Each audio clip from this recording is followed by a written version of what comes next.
ಮಹಾನ್ ಪುರುಷರ ಬಗ್ಗೆ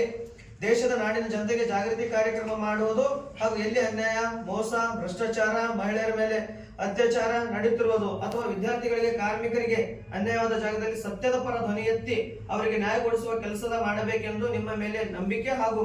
ಆತ್ಮಗೌರವದಿಂದ ನಮ್ಮ ಜೈ ಭೀಮ್ ಗತಿ ಸಮಿತಿ ಕರ್ನಾಟಕ ರಾಜ್ಯ ಘಟಕ ಹಾಗೂ ಜಿಲ್ಲಾ ಘಟಕದ ವತಿಯಿಂದ ನಿಮಗೆ ಅಂದರೆ ದಾವಿದ್ ಹಲ್ಗೆ ಬೀದರ್ ಜಿಲ್ಲಾ ಯುವ ಘಟಕ ಅಧ್ಯಕ್ಷರಾಗಿ ಅವರಿಗೆ ಆದೇಶ ಪ್ರಮಾಣ ಪತ್ರವನ್ನು ಹೊರಡಿಸಲಾಗಿದೆ. ಒಂದು ವೇಳೆ ಸಮಿತಿ ಸಿದ್ಧಾಂತ ಹಾಗೂ ಕಾನೂನಿಕ ಬಾಹಿರವಾಗಿ ಯಾವುದೇ ಕೆಲಸ ತಪ್ಪು ಎಂದು ಕಂಡು ಬಂದಲ್ಲಿ ನಿಮಗೆ ಯಾವುದೇ ಮುನ್ನೆಚ್ಚರಿಕೆ ನೀಡದೆ ನಮ್ಮ ಸಮಿತಿಯಿಂದ ಕೈಬಿಡಲಾಗುವುದು ಹಾಗೂ ನಮ್ಮ